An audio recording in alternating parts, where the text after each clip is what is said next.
time and time again.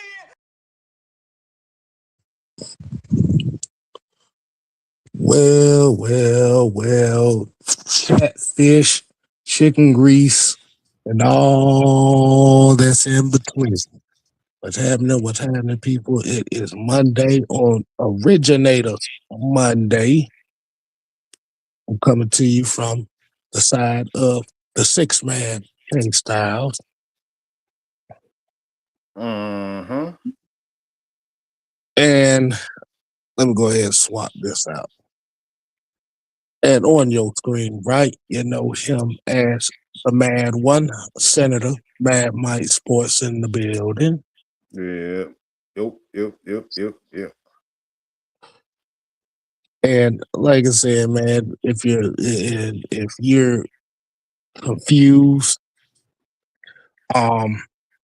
we are merging the originators with the six-man convo this week, as you already know. You do have Thursday night football. So I thought this conversation would be a very good conversation to go ahead and get a little piece of it for the convo. So before we get right into it, let's definitely go ahead and shout out one of our favorite phrases, and that is what, Mike? One of our favorite shit. We got about 1 billion of them. God damn it. How do we introduce the people, man?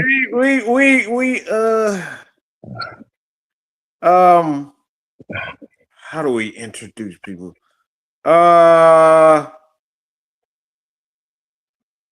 You gotta find the way to the Ebola. Find the way to the Ebola. And right before we find the Ebola, we got to hit them with the real roll call. The real roll call. The real roll call. We must find the way to tell the people to find the Ebola. The Ebola. And today's Ebola, we're going to go ahead and hit it with Still Legacy. We got Floyd Donnelly. We got Eric 7587. Pat Nurse. Ski with the Ebola. D Sloan Ebola. Share the light Ebola. LaChan James 69. Terry Lloyd Triple X. Pat Norris. MBM 1978. 30. Maurice Martin. Trick 5642. D Sloan. D Coleman with money 0925. Me Trig. We got our favorite. We got the Queen, Sonia, in the building. Sonia. Seth Said. K Quest in the building. Eric Mack. We got the King. And we got the Don in the building. He said we must find the way for the Queen. We must find Queen. the way. We find the way. Find the way. That was it. Suck my dick. My dick. D. Coleman said, yo, Ebola acid sound like a bad Will to Thrill impression. D-Bud. The Ebola. Get it right. The Ebola. What?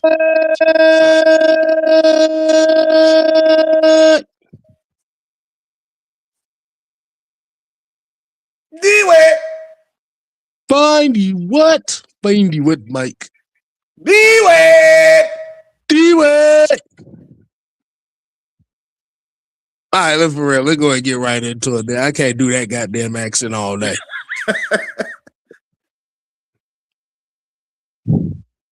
But like I said, man, if you're surprised to find this show today, like I said, this is also the 6-man convo today.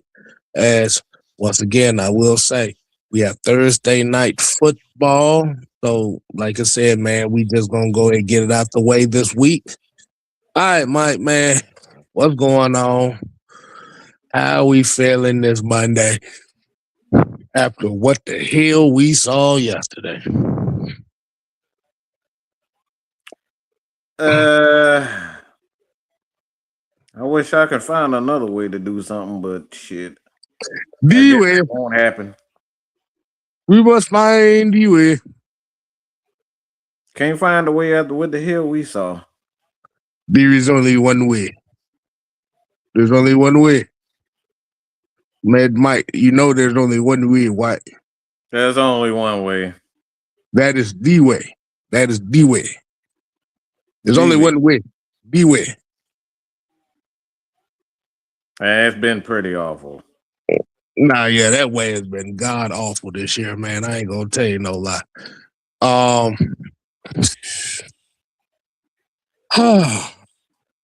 you want to kick this off, man?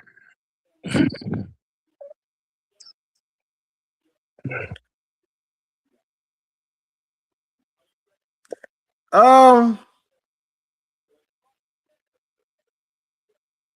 mean, we can start of what you can.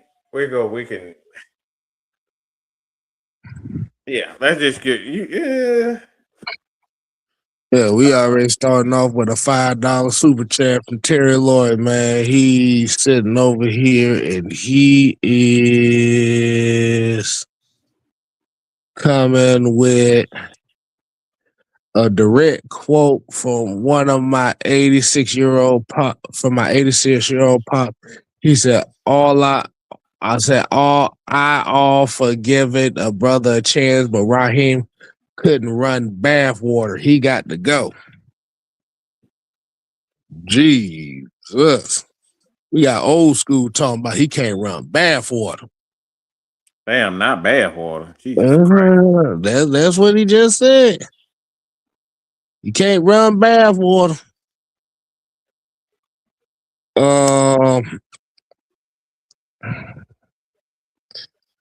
He said, Sonya came in here. She said, how can Raheem tell players to keep fighting when we have nothing to fight for? Yeah. That's kind of a nasty quote in itself. But go ahead, Mike. How we won't kick this thing off? I mean, there's so many ways you can go at this, attack this.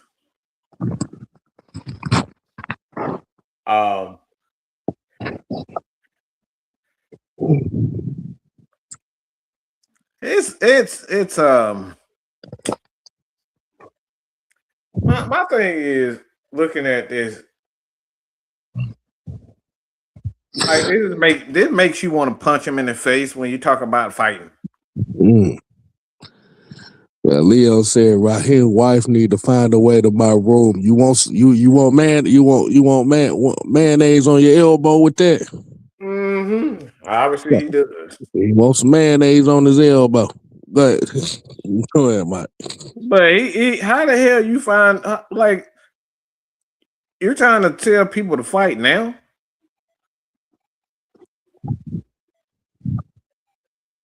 You're trying to tell people to fight now. What the hell is there to fight for? Everybody wants to fight for the Ebola. Like you're telling people to find a way to fight now. Like, so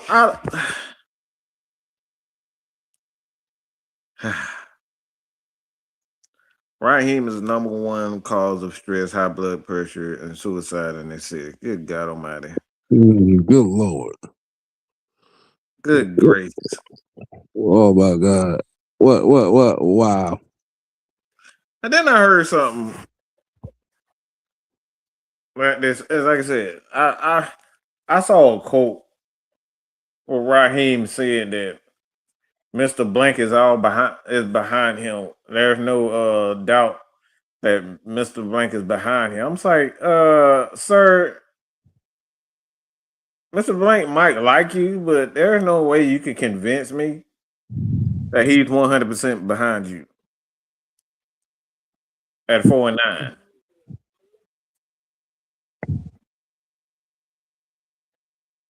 You telling me he's down for you?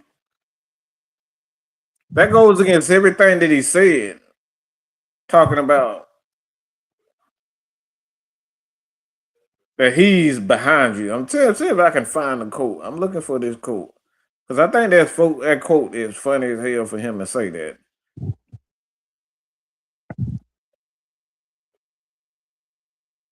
Like now you want to talk about now you want to talk about I thought that was hilarious, to be honest.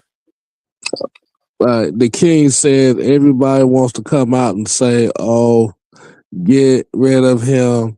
I want to give a brother a chance, but he didn't do good. I could have told you he wasn't going to do good when he was first hired." Mm.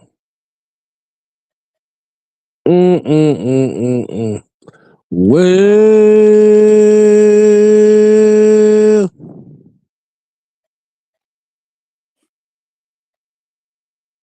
go ahead, Mike. And Drake did not practice. I just find that funny again. We bringing all these wide receivers in now when nothing is on the like we have nothing to even talk about, fight for. What the fuck are you fighting for? Now we bring in every receiver. Like my thing is, we don't brought in by 5 receivers. Ain't none of them playing, except for the one that's complete absolute ass. These are the ones that have been brought in. These are the guys that playing.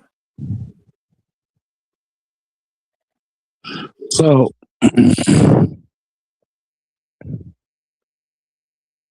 what you saying that the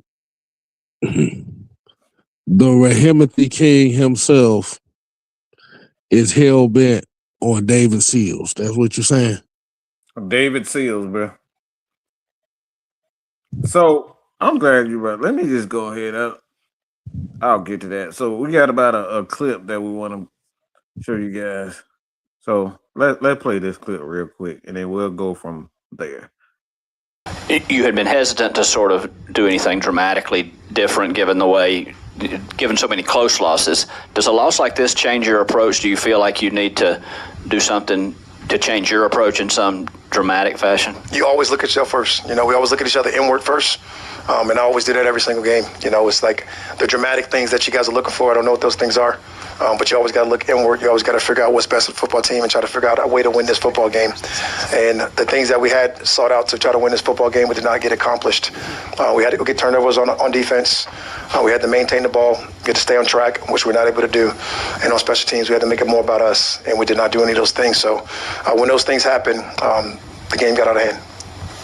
Coach, third down offense again was a bit of a struggle at this point, or today. What can you do at this point in the season? You got to make a catch. When Kurt puts it in position for a guy to make a catch on third down, you got to make those catches. We had a couple miss-ops from a number of people.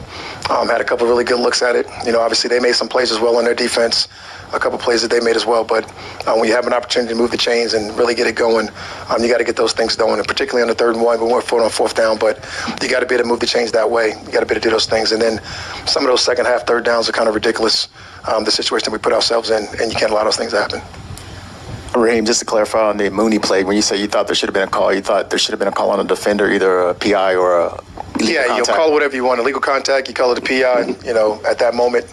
And then that play is going to be reviewed. All those things will happen, and we can have the conversation on what it should have been or what it could have been.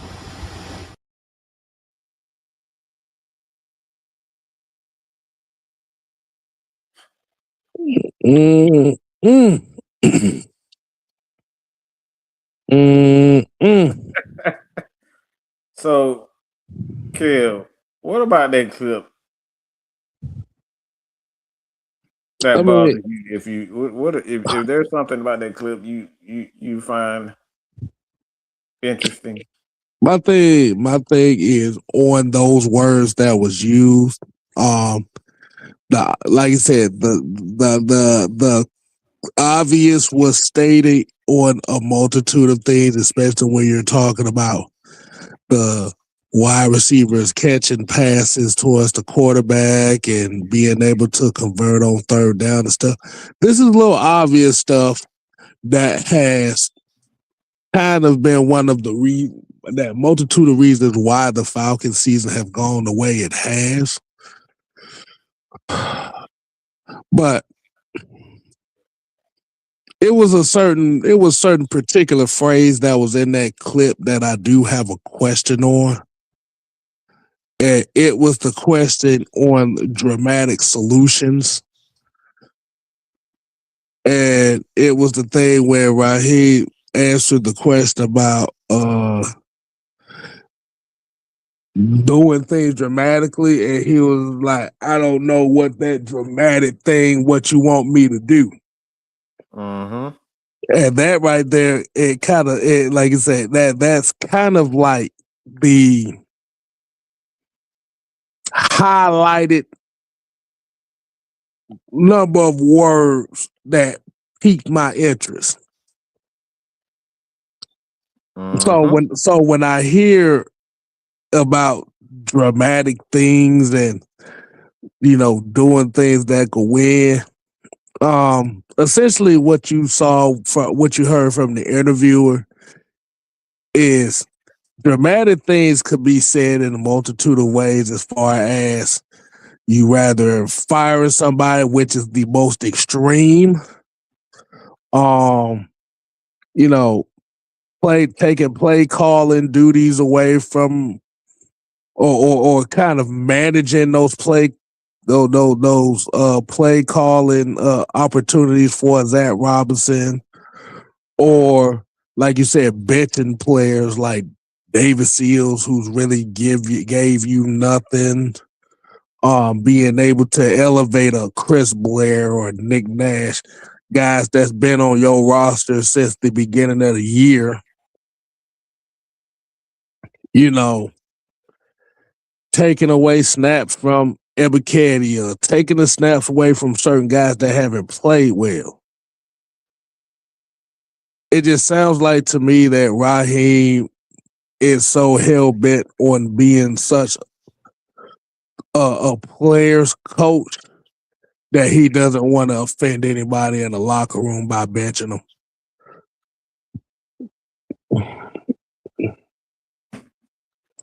And I honestly think he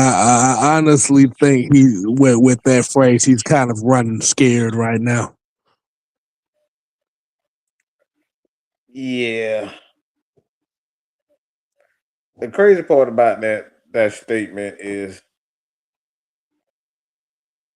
you don't know that he didn't deny whether or not the statement, the question in itself. He said in the beginning, you're hesitant to do anything dramatic.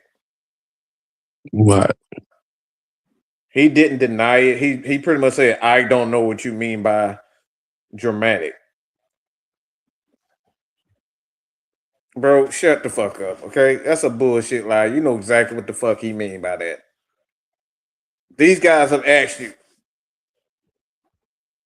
Because he turned around, he didn't really want to address the question head on. But if you listen to what he said after that, he said we got to catch the ball.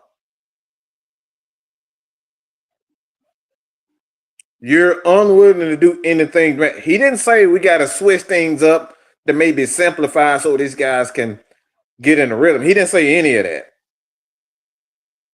He didn't say anything about the offense and the coaches got to do a better job of simplifying things. So these guys, if they're not making plays, they're not catching the ball, let's do something simple. He didn't say any of that. Instead, his fuckface decides he wanted to give Kirk Cousins another praise. Oh, he did that. He praised Kirk Cousins and completely shit on the wide receiver core. But you guys, didn't we hear from Zach Robinson say that our wide receiver coach and TJ Yates did a wonderful job of getting these guys ready? All of a sudden, they're not ready. All of a sudden now, these guys not making enough plays and they're not catching the ball. It sounds like it just sounds like a bunch of grasping for straws right now. Mm-hmm. Because the thing about it when the reporter asked him about dramatic solutions, and he's basically saying, I don't know what drastic solution I should take at this moment. You didn't say that when it came to Ike Hilliard. You didn't say that. You said you got to get him out here because the communication wasn't right. You said last week the communication with Ike Hilliard is one of the reasons why you fired him. Mm. While previously saying that the reason why you fired him was because of production. Don't you think that was kind of a drastic measure to take for the simple fact that the wide receivers were not, being productive as a group? Yeah, he blamed it on communication for that. He blamed it on communication. First, he blamed it on production. Yeah. Then he blamed it on communication literally a month later. And the wide receiving core still is having a lot of problems right now. And what they come down to is when you start hearing stuff like that and you start piecing a lot of these questions and answers and press conferences together, it's almost kind of like okay, dude, what do you even know what you're doing right now? Yeah, that's the question. Do you even know what you're doing at this point? Because your offensive coordinator is saying that TJ is doing a good job. That's what we were being said. And then you turned around and said the reason why you're not playing, why guys aren't playing, because they ain't practicing well. So it's just a series of lies. You saying they're not practicing well, so that's why they're not playing. Zach says they're doing a wonderful job, and TJ is doing a wonderful job getting these guys ready. And then when they get in the game, you're saying, well, these guys practice well, but they're not playing well. You don't see a problem right there that if they're not playing well and they practicing well, you don't see what the obvious issue and concern is right there. It's right in your face.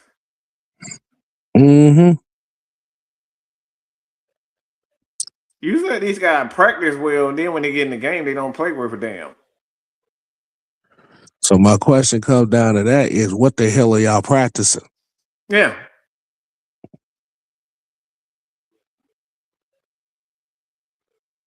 I found it obvious. I found it funny that a motherfucker named Devin Thompson that we haven't even seen, that he can pick up an offense in limited weeks.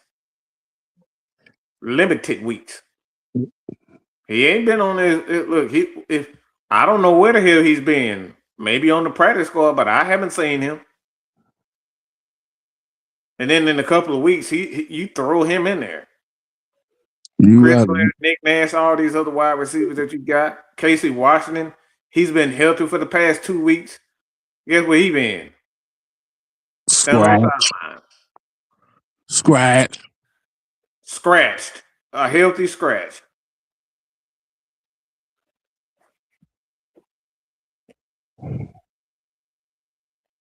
Like, you just look at this guy, man. I think, like I've said before, the biggest problem with this guy is if he don't want you to play, you're not gonna play. It ain't got nothing to do with whether or not that you're practicing well or any of that shit. He's just not gonna play you. Who the fuck is a Devin Thompson? Who the fuck is a David Seals? You look, you up here shopping in the motherfucking dumpster, and then when they don't perform in the game, you be looking like what? Like what's going on? What's the problem? You get what the fuck you paid for. You shopping in the trash can. You eating doo-doo cereal.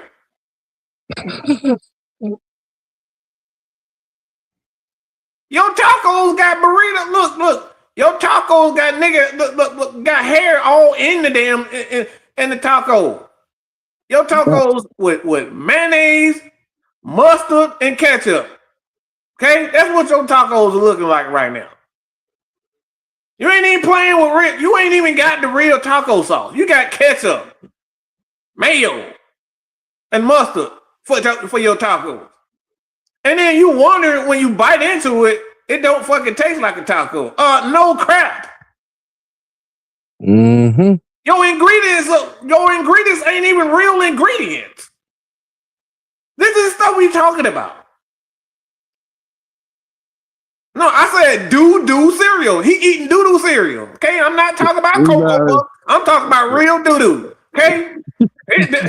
He thought he had some Cocoa. Like, he's selling that shit like it's Cocoa Puffs, but he eating doo-doo. They eat doo-doo. A shit sandwich, that's what you're saying? A whole shit sandwich. Diarrhea included. That's a good taco.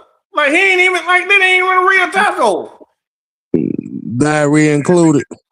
Diarrhea included.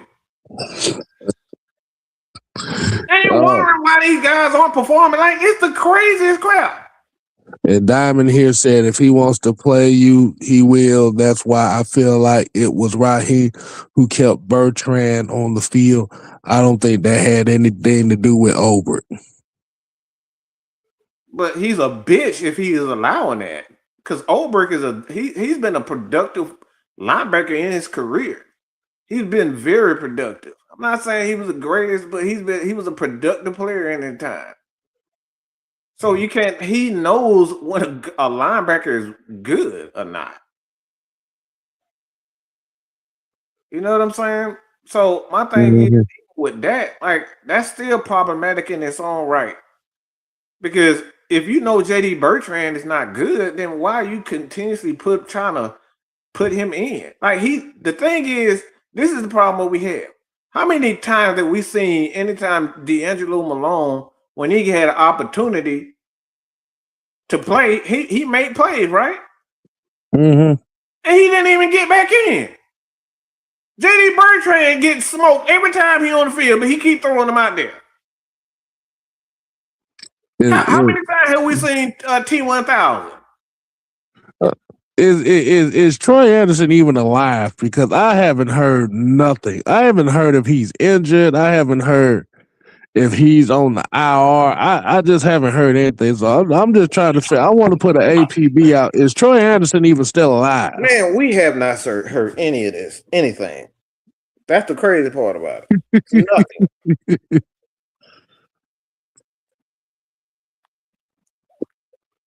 Because my thing is like I said, it's understandable if you got guys that you want to develop, guys that you definitely want to play.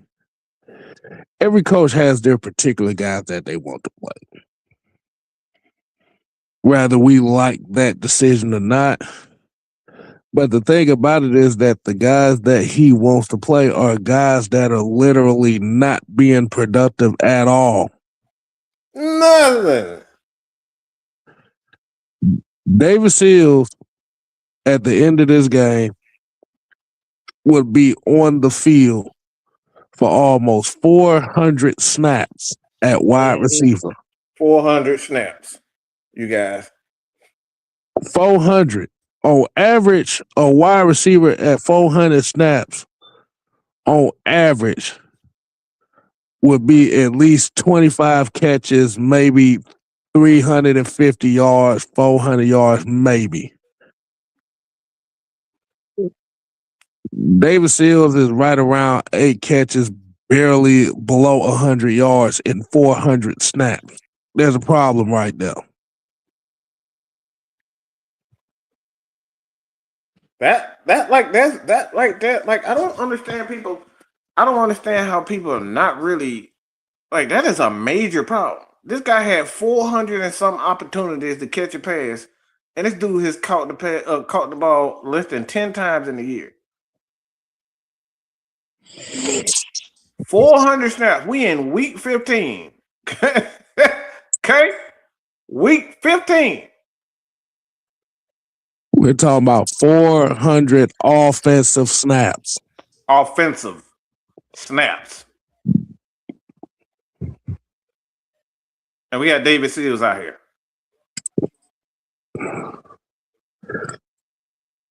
But that's worse than the draft. That's worse than the draft picks every year for quarterbacks. And not even worse. That's literally worse than quarterbacks. And that's not even the worst part about it. You have a Cordero Hodge who you've seen personally the year before win you a multitude of games just off of plays that he made himself, and we haven't seen him at all. Nope. We've seen him a few games, but Lord, he don't like how his thing is. He doesn't like how Cordero Hodge is playing right now, so he's just not gonna play him at all. You don't like how Cordero Hodge is playing, but you're playing a motherfucker that has no impact on the offense whatsoever. Boy, you don't get the fuck out of my face with that shit there. Mm-hmm. You don't like how Cordero Hodge is playing on special teams, and special teams have been complete ass. Oh my God! Don't even get me started on that shit. Like don't even get me started on that. Not playing Cordero. That's what he said. Shit, you did. I ain't worried about Cordero Hodge playing special teams. I'm worried about Cordero Hodge even seeing the field. Period. He's not even playing at all. That's what I mean. That's why I said it the way I said it. You don't like how Cordero Hodge is playing on special teams, so he's not playing at all. That makes sense. This guy was supposed to be one of your captains.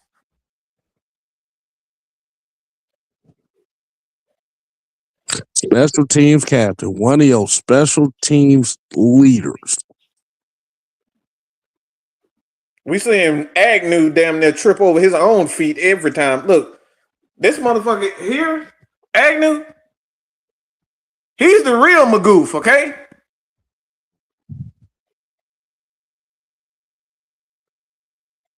Every game, he damn near falling and dropping passes, catching the ball at the wrong time. Every game. And you tell me with a straight face that you're tired of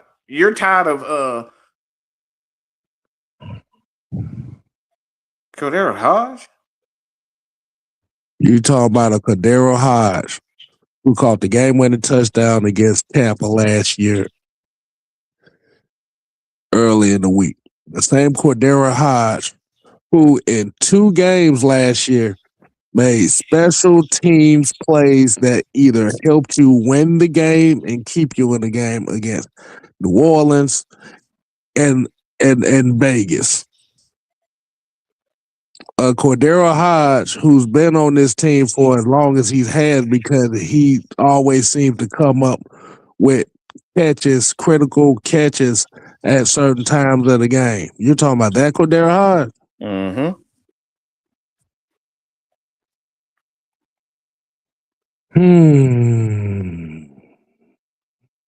So I like to talk about this culture aspect of things that you know yesterday. Yeah, you're talking about the Atlanta Falcons culture and it actually getting exposed to the world yesterday. Mm-hmm. All right, so you probably wondering why am I saying that? So I guess if you got some questions, you go ahead and ask the questions about that. Because you look at it yesterday, you just look at a lot of people. Like I actually had a comment. Give me a moment. I'm gonna pull it up because it's on my IG. I Okay. just looked that up. I think you know which one I'm talking about. I think I kind of have a feeling on that. So, so this was, and you guys can check this out. So, oh man, this is funny. So it's Falcon Republic, okay, and this is something that I follow on IG myself. So I put out, I had an answer, I had a question that I posed. I said, "Do you think the Atlanta Falcons made the wrong decision to fire Arthur Smith?" So 55% people said no. 28% people said yes. 17% said I'm not sure. And I don't know the gentleman's name, but like I said, I follow him. But this is what he wrote. He said, "What got him," referring to Arthur Smith, "fired was hitching his wagon to Des Ridder and being unapologetic about it." I need you to hold on. Let me finish. It's important for me to finish. I know that said they probably overperformed with the rosters they had. In retrospect, they absolutely did. But this is another comment. This is what I said. So you're saying Arthur Smith chose to draft Desmond Ridder and not anyone better?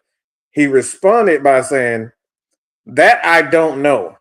But I do know when the Mariota experiment blew up and Ridder was a huge risk, they didn't do anything to get a veteran or a decent starter to lead the most critical year of Arthur's head coaching tenure, defended Ridder and rode with him all season, summer, and season in a prove-it year, and that was what got him, and also believed a lot was his ego on Smith's part."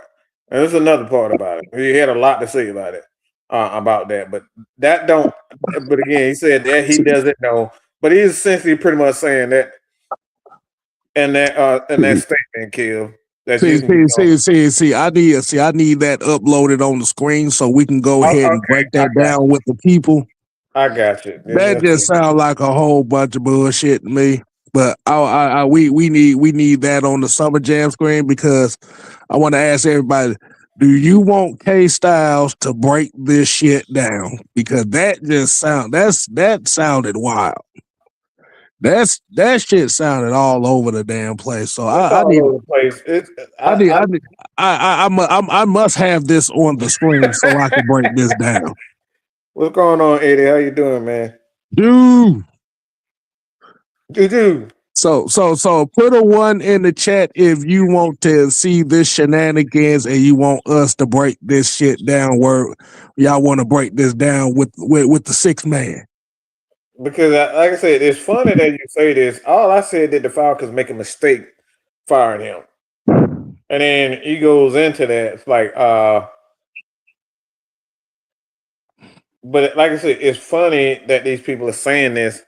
And we're going to break it down. We're going to break it. We're actually about to break it down. Yeah. I think everybody wants the 6 man breakdown on this shit. Okay. That's where everybody waiting on this shit.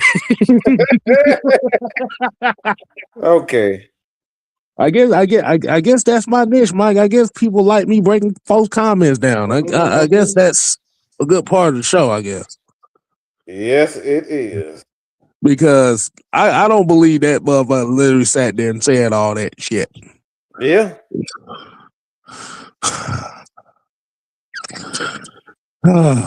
Like I said, I just find it funny.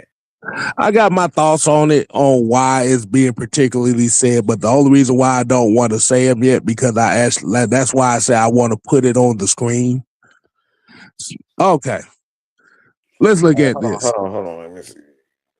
Okay. All right, there you go. There you go. Okay. Falcon Republic response to it says, what got him fired was hitching his wagon to Desmond Ritter and being unapologetic about it.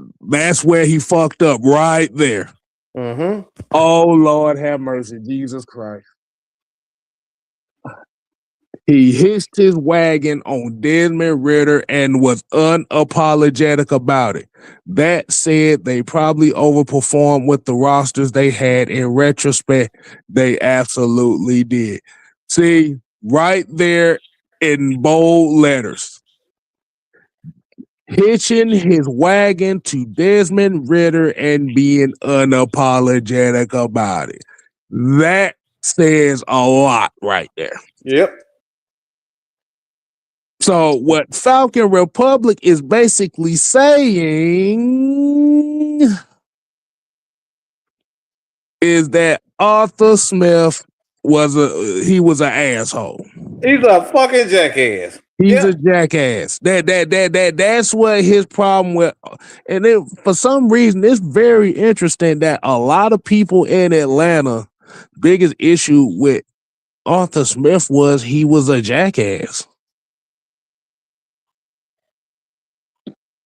Yeah, because it's funny to me. It's funny to me because at the end of after making that statement, you saying he overperformed with the roster. My thing with that is so fucking what? So what? That mean that's what you want. That's what you want your coach. That's what you want as a coach. You want your coach to overperform with the guys he had. The fact that you said that he was unapologetic about hitching his wagon to Desmond Ritter in 2023 said everything that I needed to know. You was a Lamar Jackson stan. That's all it was. This is a Lamar Jackson stand. They're up. This nigga here is upset. And you got to throw Justin Fields in there because they wanted both of those guys. This motherfucker right here was upset that the Falcons didn't make a play for Lamar Jackson and or did not draft Justin Fields, and Arthur Smith didn't give a fuck about how you felt about them not getting Lamar Jackson and stuck with Desmond Ritter. Mm-hmm. Not realizing by him sticking with Desmond Ritter, you don't have majority of the playmakers on this team now. And the crazy part about that is like in another statement he said he brought up Marcus Mariota. Get that other statement out there. Okay, so that I don't know, but I know when the Mariota experiment blew up and Ritter was a huge risk. What makes you think he was a huge risk? He was a 3rd round pick. That's not a huge risk at all. They didn't do anything to get a veteran or a decent starter to lead the most critical year of Arthur's tenure. So basically what you're saying is you're upset because they didn't get Lamar Jackson. They did not get, this is a huge tale. Because in it, right here, he starts it with, when the Mariota, he's a fucking veteran. You see how people, when you ask people questions, see, this is the real reason why people can't stand us. Because we ask questions. How can you go from he didn't do anything to get a veteran when you started the sentence by saying when the Marcus Mariota experiment blew up? Which was a fucking veteran. What a fucking veteran. They didn't do anything to get a veteran or a decent starter to lead the most critical year of his head coaching tenure.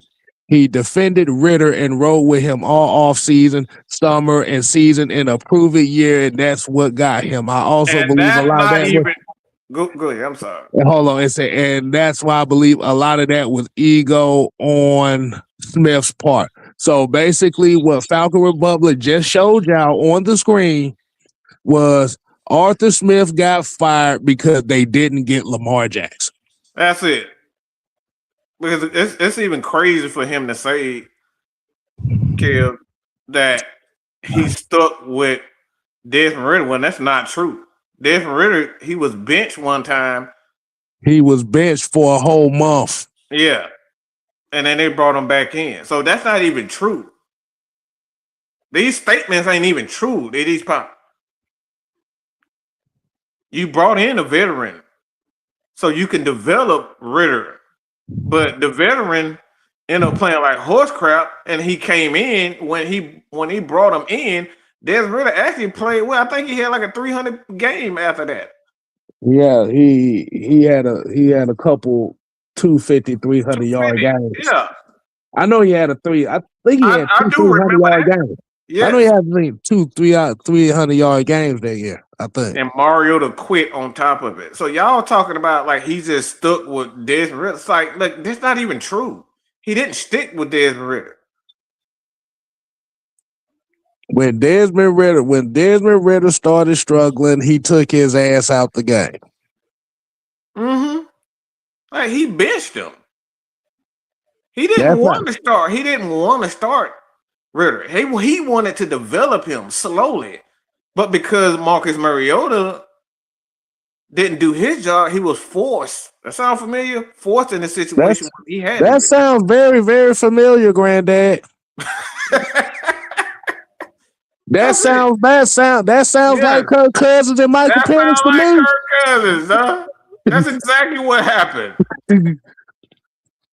And John here said the best hire in the last 4 years was Dean Pease, hired by Arthur Smith. Yep. That's one of the main reasons why they hired Arthur Smith, because of Dean Pease. And Dean Coleman here said, and they brought in Tyler Heineke, who led this. Yes, that's two veterans. That's two of them. That's two veterans. So basically, what we just saw on the screen here is a motherfucker that was mad that the Falcons didn't get Lamar Jackson. Mm-hmm. This is the real reason why a lot of, and I'm gonna just call their name. I'm just call them out. All 92-9 the game. Carl Dukes, Mike Bell, 680 the game. D-Leg, Falcoholic. Every last content creator in this space. Every last one of them. Wanted Lamar. They said Lamar would be perfect with us. They said Justin Fields was a perfect fit. All of that. The real reason why a lot of these motherfuckers in this space and a lot of motherfuckers in this media was upset about Arthur Smith was because he didn't placate to your fucking fantasies. Yep.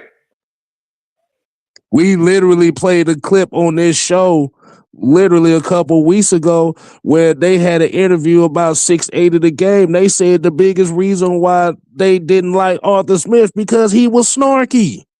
Yep. Y'all know we ain't gotta say their name. They done already said they was wrong. Y'all know exactly who they is. You said that Arthur Smith was snarky as hell, but these Zach Robinson has acted more snarky, and Raheem done acted more snarky in these press conferences than Arthur Smith. Well, Arthur Smith is the snarky one. Y'all motherfuckers was just mad because he didn't placate to your fucking feelings. Yep. And now what has happened now is a lot of y'all asses is upset because the Raheem the Dream done became Shattered Dreams. Shattered Dream Productions, motherfucker.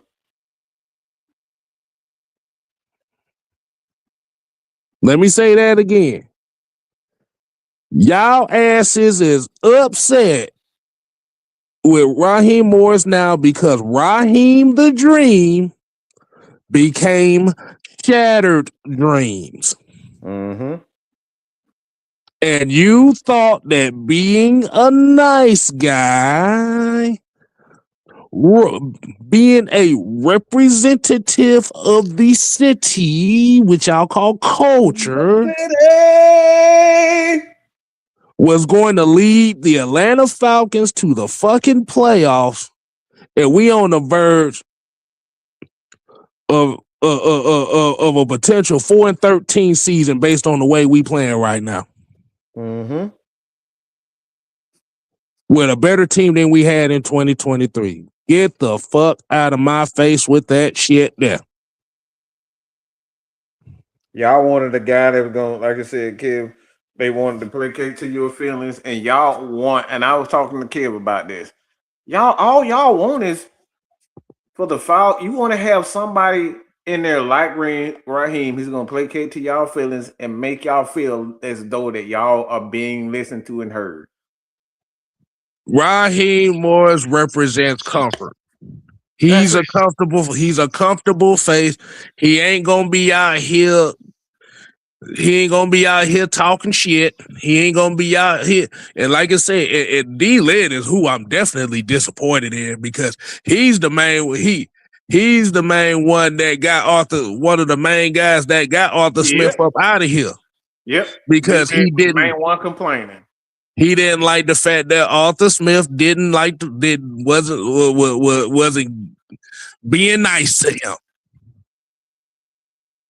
Let me add a whole lot of issues. He had a whole lot of issues with Arthur Smith not answering his questions. He had a major problem with that. It is very funny how y'all asked Arthur Smith all the quote unquote tough questions. But y'all don't do the shit for Raheem Morris. I find that very, very interesting. Mm-hmm.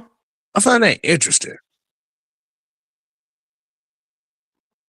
See, this is one of the big issues that I see that is what's wrong with this franchise. And like I said, I have to throw Arthur Blank in this as well. Yep. We got too many motherfuckers that is too worried about people liking them. Too many people that want their feelings to matter. You ask stupid shit, your ass gonna get a response that gonna tell you that shit was stupid. It's fucking dumb.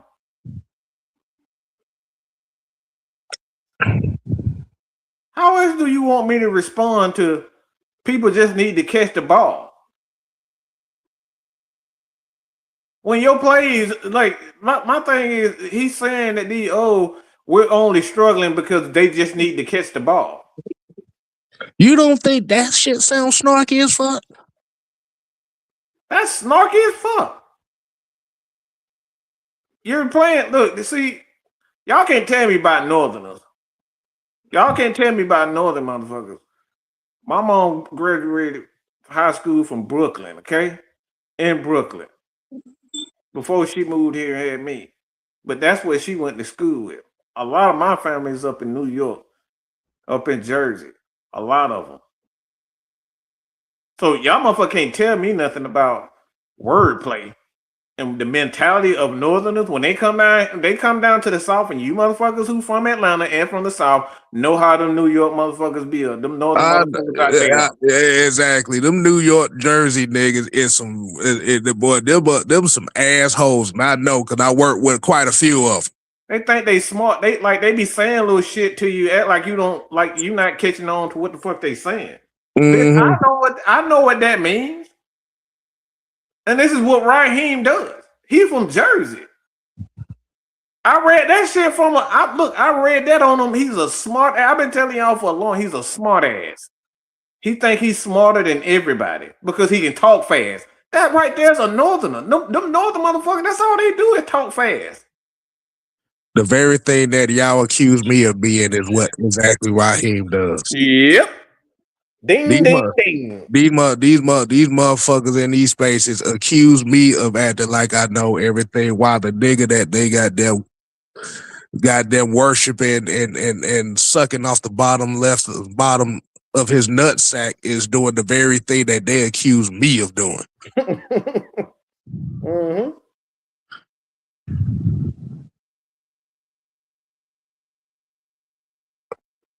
That's wild. That is just wild to me. And yeah, we're gonna go right into that culture aspect I talked about yesterday. let's get right into that. Because I think you want to have this conversation because of something I said yesterday. Yeah. Am I right? Yeah.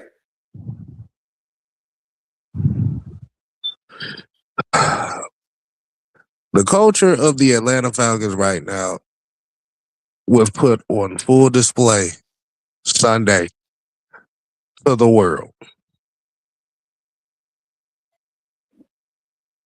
The culture of the Atlanta Falcons is we are a baby shit soft team. And that shit was put on full display against Seattle. We've seen remnants of it, especially for the last month and a half. We've seen remnants of it. But that shit was put on full display yesterday. This team is soft. The mentality is soft. The city is soft. The media is soft. The fans are soft.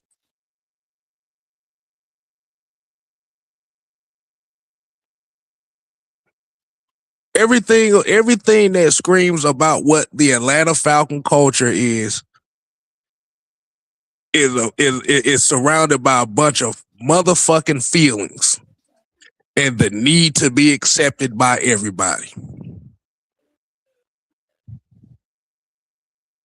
When Kirk Cousins is asked about doing something as far as some what was that quote that he said? He's saying basically it is some to summarize it all. It's pretty much, do you feel like the Falcons need to have a little bit more edge? Basically, he said something like maybe somebody needs to throw at you or something.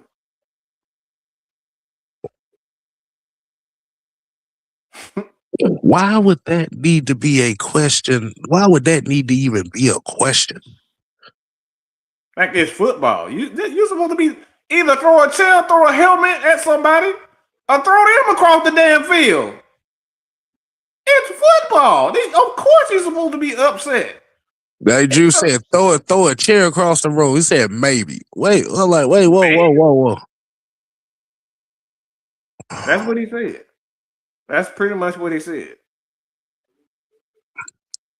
And then we got people when we having these conversations about, okay, this accountability issue that this team does not have. You got these same motherfuckers. No, y'all being too hard on Raheem. Y'all being too hard on him. Nigga, that is the head coach. That's the head coach. The expectations for when he got here was that the team was a playoff ready team. Because remember, and I quote, we're only a quarterback away, right? That was the quote that was used. Yes, out of his mouth. Which is the same quote that he used, what was the popular quote on social media. Mm-hmm. I found that interesting. Yep. And guess what happened? The Atlanta Falcons made a gamble to where they did not want to fill the quarterback position, so they double dipped and took a chance on not failing the quarterback position to only fail at the quarterback position. 2 times. You turned a quarterback room in 2023 that equated to about $8 million total for your quarterback room. Maybe even less than that. It was about $5 or $6 million quarterback room. Yep, he wasn't making that much money. But about $5 or $6 million quarterback room with Heineke and Ritter and all that stuff. And because the experiment failed in such a way that you came in and all of a sudden now you inherit a $200 million quarterback room that literally looks just as bad as it did the previous regime. Mm-hmm. So now you add $172 million surplus in your quarterback room, and now we got more questions than answers. Talk about the scoring that you brought up. We were talking in the chat. We are on pace to have a worse scoring season than we had in 2023. Right now, the Falcons totally have scored 252 total points this year. That 2023 year, we scored 323 points in total as a team.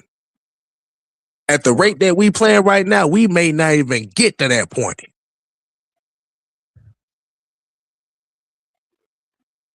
Yeah, because we can't even score a touchdown. And think about it. The difference is you had a $6 million quarterback room versus an almost $200 million quarterback room. And at the rate that you're going right now, you're going to actually score less points than you did with the motherfucker that everybody didn't want.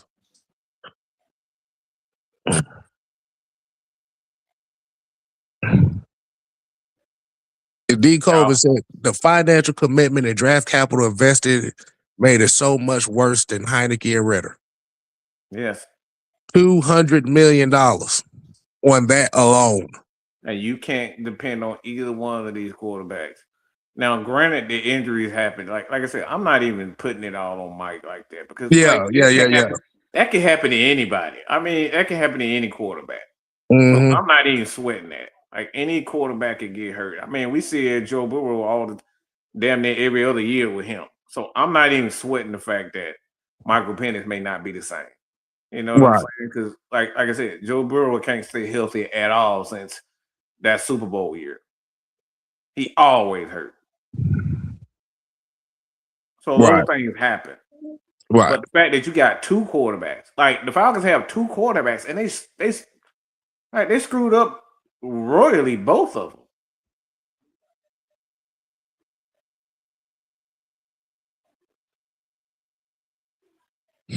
That's crazy, bro. That is insane.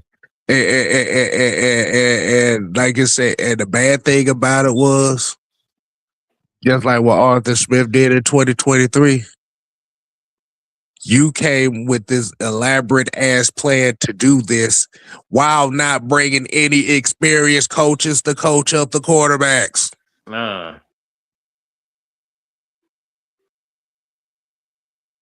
He didn't bring any of that. And that's suspicious in its own right. Kev even brought up something else. Like I said, we ain't got the Thursday we doing it now, so we might as well just give it to him. About why you feel as though that he's not bringing any coaches in, experienced coaches in. Because Raheem Morris wants to build his own coaching tree. He wants to be Sean McVay. He wants to be Andy Reid. He wants to be Bill Parcells. He wants to be Tony Dungy. That's why you bring in coordinators that don't have experience like that. This is why you bring in a quarterback coach that really doesn't have experience being a quarterback coach.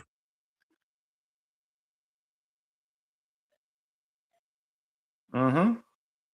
Montavion saying something right here. I want him. Highlight it again. I want him to ask himself that question. I want him to answer himself. So basically, he said, "When are we going to hold Terry accountable for bringing in an old quarterback off of injury and an injury-prone quarterback?" You ask yourself that question. Ask yourself that question. Let me rephrase it. Let me rephrase your question.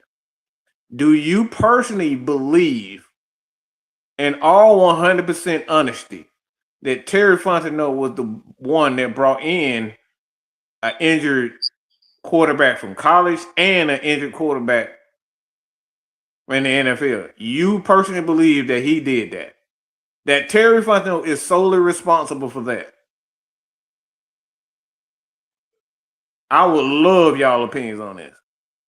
Is he solely responsible for that? Because that's the way you're phrasing the question, as if it's all Terry Fontenot. Because those are two quarterbacks in two situations. Mm-hmm.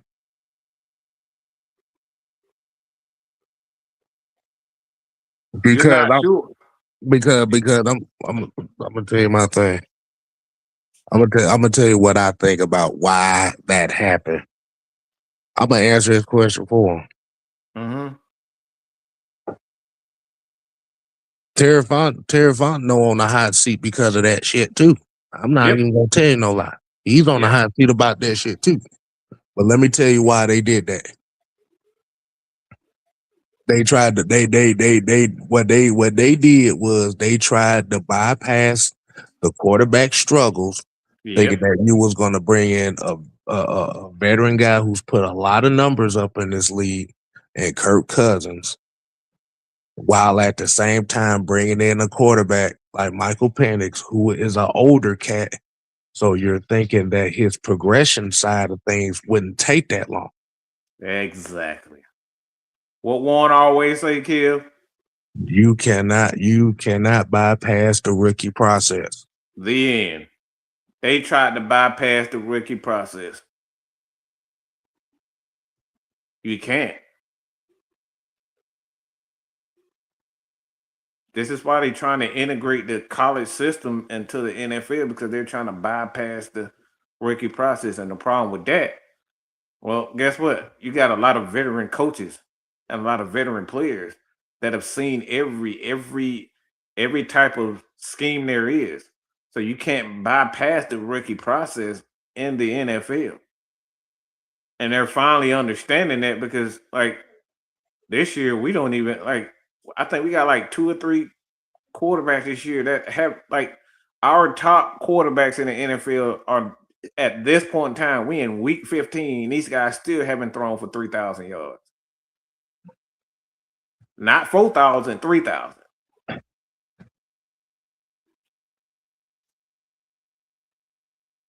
So the guy that we asking to put up big numbers, and the quarterback, these quarterbacks ain't even doing it. Like we see that even with Patrick Mahomes, like the reason why they struggling is because they can't run the ball. They don't have an offensive line. You think you just gonna come in and just bypass everything without a decent offensive line and a decent running game? Like, it's not gonna happen. The game is going back to what it used to be. The run game is becoming an important part in the NFL offense all over again.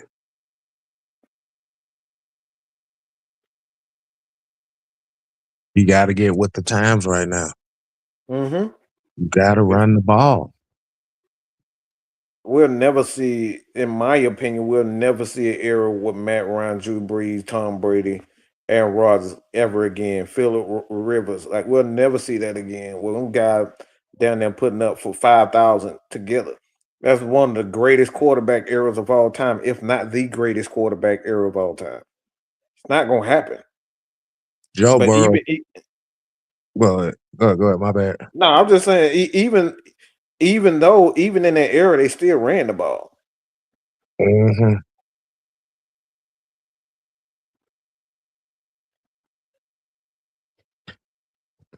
Last year, Joe Burrow threw for almost 5,000 yards last year. And they had a worse record than we did. Throwing the ball doesn't mean you're going to actually be good. Hold on. Somebody said the Falcons signed Malik Heath. Who the hell is that? I don't fucking know, man. I ain't even waste my damn time even writing the video on that bullshit. I don't know. He not going to play no damn way. You don't sign KJ Osborne and all these guys, and ain't nobody playing. We just signing all these receivers, ain't nobody playing. Malik Heath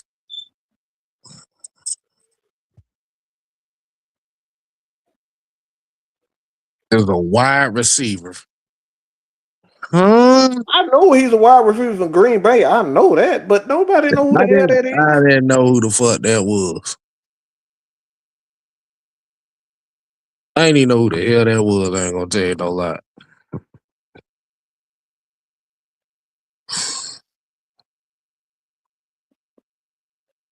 now we doing the kicker. Now we treating the wide receiver position like the kicker wrong.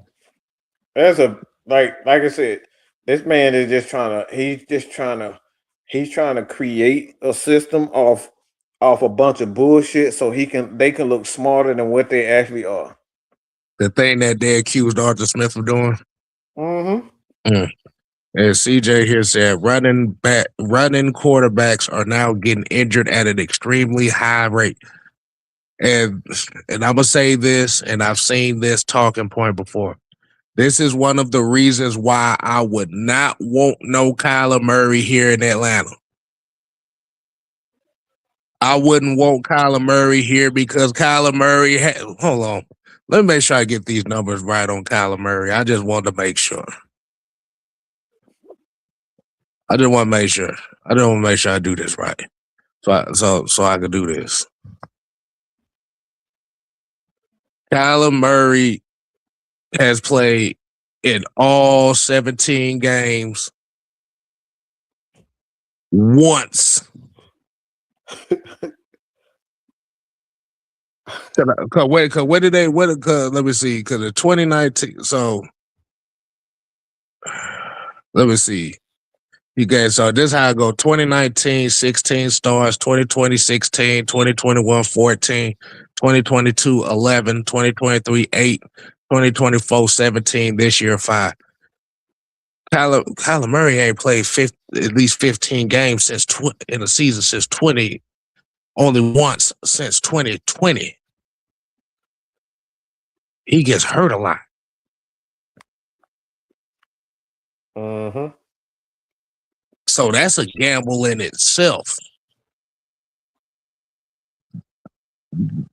The reality of it is the Atlanta Falcons, the way that they are built, is quarterback friendly.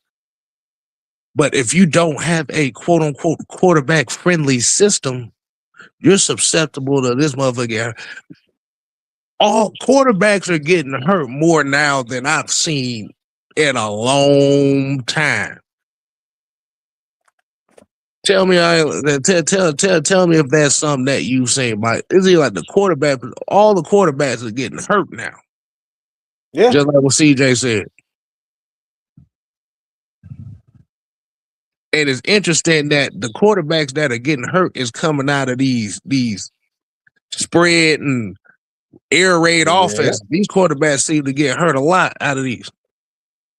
Mm-hmm.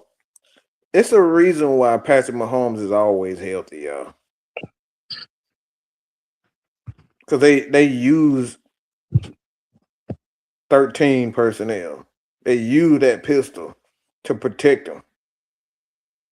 Yeah, every so often they spread the ball out and they're going 4 wides, but they use their big packages. They use a lot of their base packages, protection packages. Like when you see these quarterbacks like Lamar Jackson and all these guys, they getting Jaden Haynes, all these guys getting hurt because they're running and they're not using a lot of base packages. They use a lot of, just like I said, just look at Andy Reid. That's what he does. And these are the things I'm talking about. They don't prioritize. This is why quarterbacks are getting hurt, because they don't prioritize pass protection.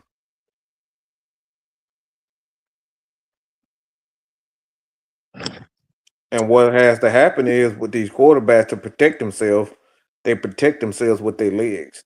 And oftentimes that leads to injuries. Mm-hmm.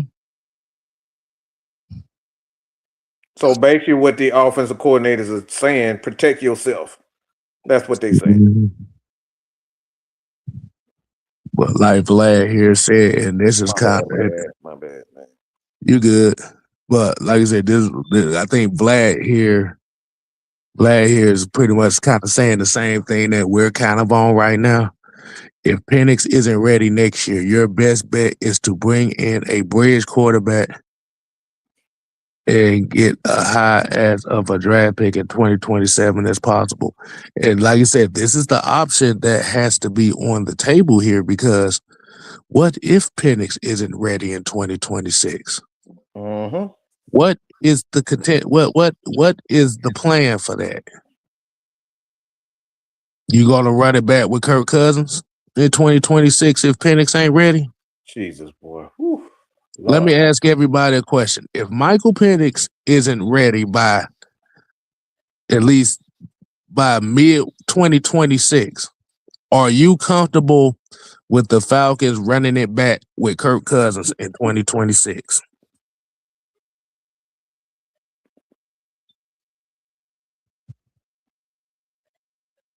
Ski said Katie Pickett.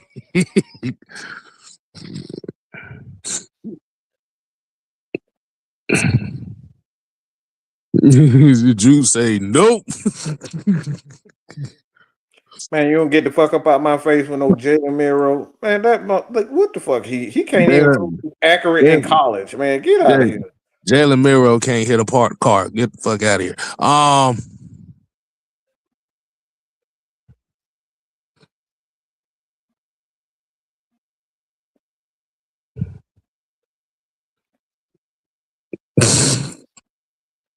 I see a bunch of hell no's. I see a bunch of Kirk Cousins will get cut at the end of the season. Man, Matt ain't coming back, man. Shit. Man, Matt Ryan, look, Matt Ryan is having the time of his life, boy. He ain't trying to be worried with this shit down here. That nigga drinking beers, talking shit on TV. Mm-hmm. Man, people love him. Shooting basketball. Riding mechanical bulls with a Patriots cowboy hat on. Like, yeah, he don't care.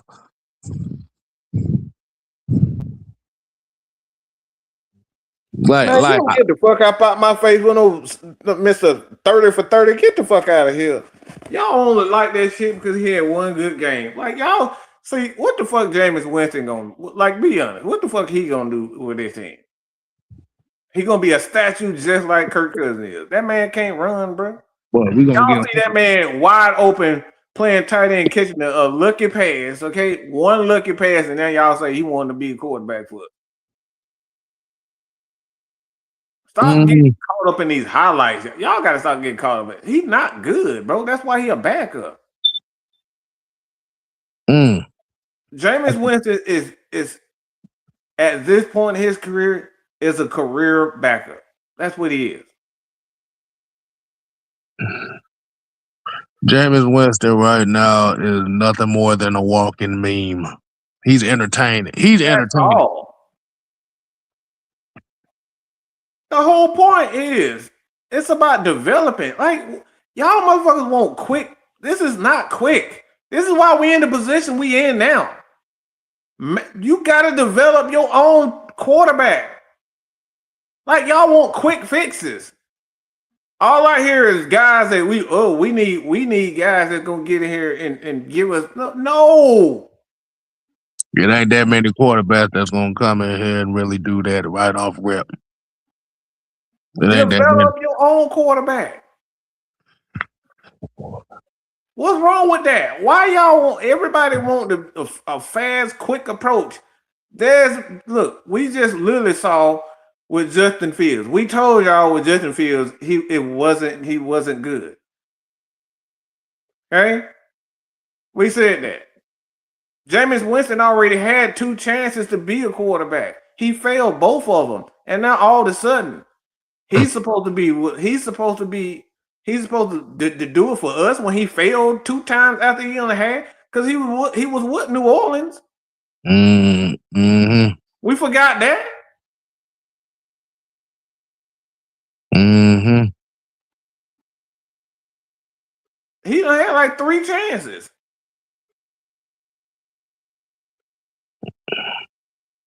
Now they talking about they want Mad Mike for quarterback. My knee's done, bro. My knee's done. I would love that. But my knees are done. Like he done had this is like his 3rd or 4th team right now, bro. Like I understand people love highlights and moments and he funny. Dribbler Flair said the patchwork stuff gotta go. We need a reset. That's it. We have to. The biggest thing with the Falcons right now is they need a quarterback plan. That's it. You gotta have a plan. We got. You can't We keep got. patching this shit up. Because the thing about it is, if we're just using this as a worst case scenario, if Michael Penix is not ready by 2026, that means you literally have the final year of his contract to determine if you want to keep him or not. And the reason why Malik is in Green Bay is because of the coach, okay? Mm-hmm. He worked with him. Mm-hmm. Could that be a patchworking plan? Maybe. I wouldn't be mad at that. But you need to develop like I said, And, I wouldn't crap on the idea of Malik, but like at this point, we need somebody with experience. but the reason why I say that is this goes back to these comments right here. We need to find the coach first. We ain't even got the coach. We don't even know what the scheme is in this Mm-hmm. team. We don't even know what the scheme is for this team. Right. The biggest thing that we have to do with this, outside of just the quote unquote quarterback contingency plan, is you need a quarterback. Like you said, you need a vision for the quarterback room. A coach. You need a coach that has a vision for the quarterback. We don't have that. So we just playing merry-go. Look, we just jumping on and off the merry-go-round. Sonya asked if Terry is fired, who do we bring in for GM? Because Rich McKay's still here in the front office, we will still be in the same situation. That's why Mike said, that's why Mike, and that's why a lot of people say you got to get rid of Rich McKay first before anybody else. Mm-hmm. Rich McKay is going to he's already done put a black eye on this franchise based on the shit that he's doing now. If you fire everybody else but keep him, all it's going to be is a rotating door of the same shit. Mm-hmm. The He's blind the one leading the blind. that's been here since we continuously losing. Since 17, he's the one constant while we're losing. So at some point, you got to point the finger at him and say, we need better leadership at this point. Like, Right. you can't keep blaming the coach, the GM, and everybody else. It's him. That needs to change. The thing is, I don't give a damn if he's the top guy in the competition committee. Fuck that. It ain't working with you, pimp. You can throw his ass. You can throw his ass to the Gators for all I care. Because, like I said, he's one of the main reasons why we got this mindset of make me feel good. Mm-hmm. Oh yeah, well.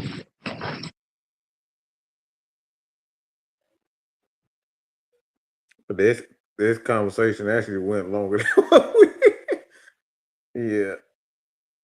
But the point is, like, you can't keep bringing in different, because we've already done it the last 3 years or so. I think we're like 7 to 8 quarterbacks at this point. Like, y'all gonna just keep bringing in quarterbacks every year until we get it right, instead of just getting the right coach, finding the right coach, and sticking with that.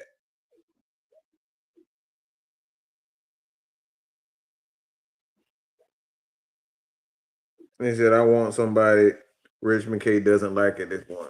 That's me.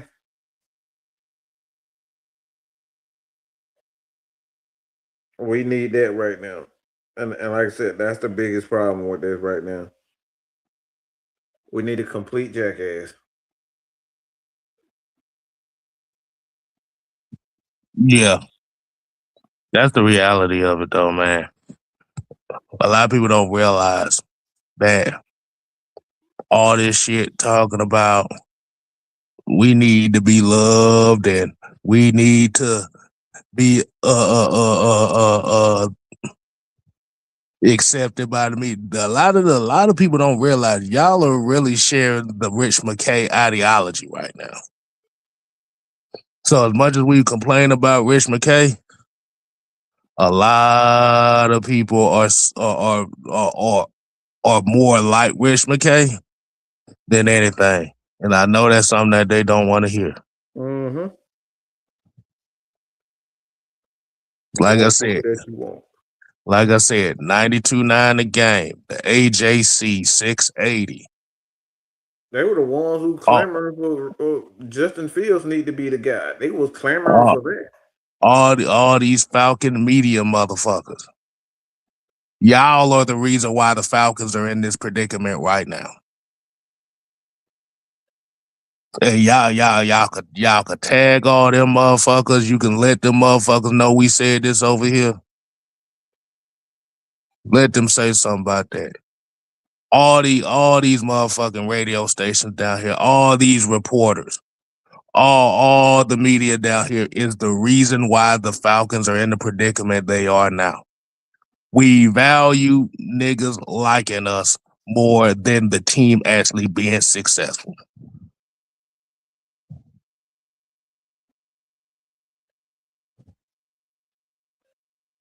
It is what it is. Mm-hmm.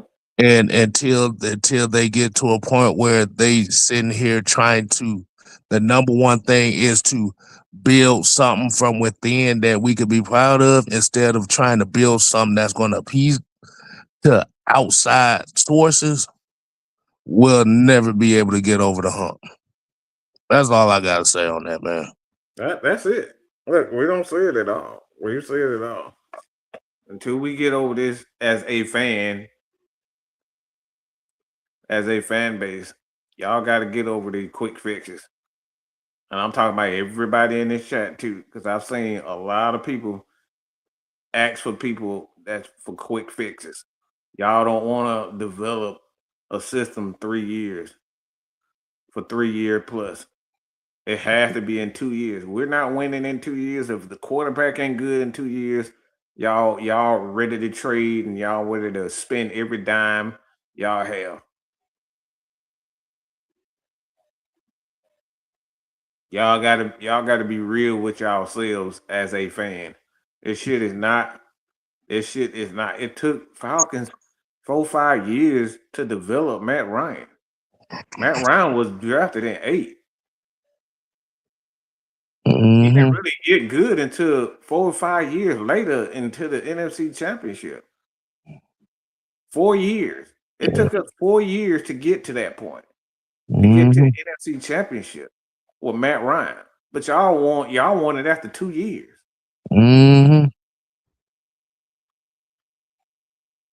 It took us 4 years to get to the NFC Championship. Okay? With Matt Ryan. That's 4 years. Exactly. But y'all, after 1 year with Michael Penix, you ready to throw him in the garbage. You ready to throw him in the trash. See, oh, that's it, Kill. That's all I got. You know what that tells me? You know what that tells me, Mike? What's that? That tells me that some of these people see what some of these people are now finding out is the reality of looking for stability at the quarterback position. Because a lot of people were not used to quarterback chaos in Atlanta. Hey, not used to it. We were spoiled rotten, and we did not appreciate it until now we in the position. Think about it. Before 2022, this is going from 2001 to, I'm gonna say 2001 to 2022. You only had 1 year where you did not have a stable quarterback room. And that was 2007. 2007 was the only year in this in the last 20 years where you didn't have any stability at the quarterback position, after the Mike Vick situation. But between 2001 and 2020, now I'm going to say 2021, between 2001 and 2021, 19 of those years, you had Mike Vick and Matt Ryan. Between 2001 and 2021, 19 of those 20 years, you had Matt Ryan and Mike Vick. I mean, they did it right the first time with Mike Vick. You don't have to. The thing is, the Falcons did the right thing with Mike Vick. When he got hurt, we drafted Matt Shaw. That was the right thing to do. This is what the Falcons need to do. The thing is, you just got to be. You have to have a contingency plan for the quarterback and not just bring in some old beat up dude that's been in the league for 5 years, 10 years. You have to have a developmental system in place. And right now, Michael Penix being hurt is going to force us to do it. But the reality of it is this may set us back another 2 years. And y'all just got to be, y'all just got to be patient. Honestly, fans, this is what y'all do.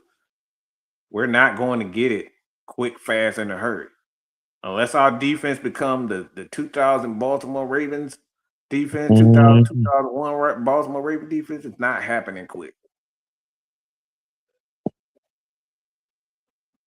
So the reality of it, us failing with Kirk Cousins, us failing with Raheem, us failing with Michael Penix this year, the reality of this thing, this is going to take another 2 to 3 years, y'all. I hate to tell y'all the truth, because I want to win as a fan too. Like, look, I love seeing Georgia and Georgia Tech win, but the reality of it, the Falcons ain't winning for another 2 to 3 years, possibly more.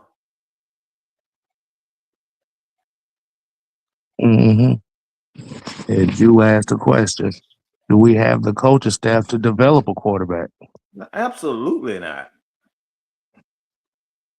They don't even know how to develop a wide receiver. How the hell we gonna develop a quarterback? Bro, we got Devin Thompson on our, like, I don't even know where he come from, bro.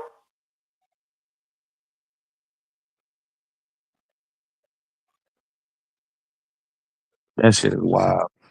It's crazy.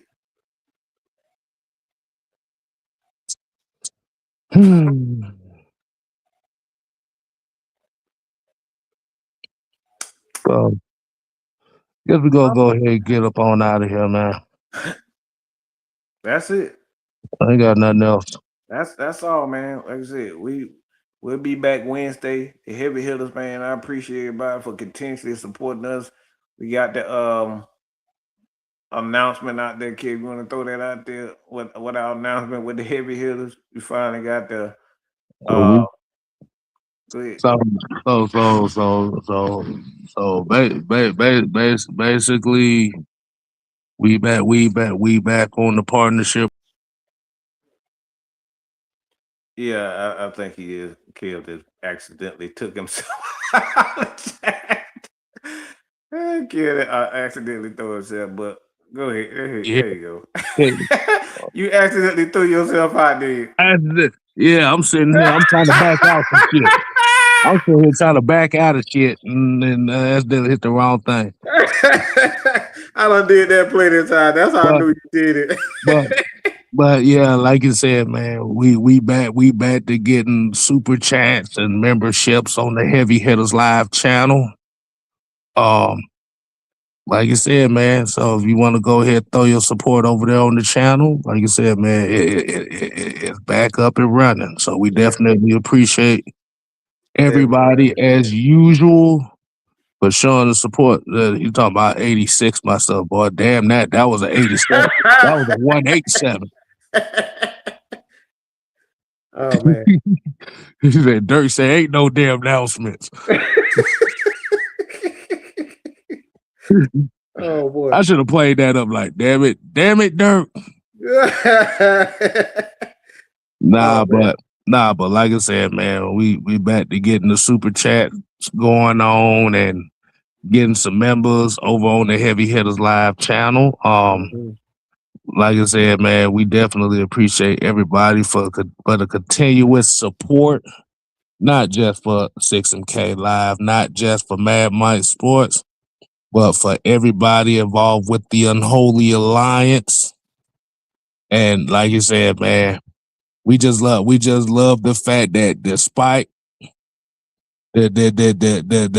what is said in this space, what is said by everybody else about who we are, that y'all kept riding with us. Whole world wanted to kill us. So we definitely appreciate y'all, man. So 100%. So at the end of the day, we ain't here to play. Oh no. We here to stay. Oh yeah, nigga. You ain't gotta go home. But you got to get the hell out of here. Oh yeah. Deuces. Peace. Put your eyes back in your head. Pry their eyes open and force them to see the truth. We will skin the sheep and sacrifice the weak.